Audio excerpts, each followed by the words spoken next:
Drowning in vendor invoices? Let's turn that paper chaos into organized accounting harmony with a simple payables entry in Peachtree. First, open your Peachtree accounting software and navigate to the Tasks menu from the drop-down. Select Purchases, Receive Inventory. This will open the Enter Bills window. Now choose your vendor ID from the drop-down menu, or type it in if this is a new vendor. You can add them on the fly by clicking the Add New Vendor button. Enter the invoice number and the date you received the invoice in the invoice no and date fields respectively.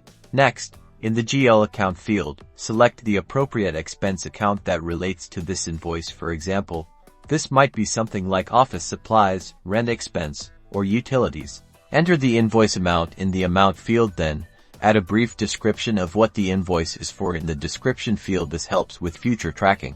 To manage payment due dates, click the Terms button here.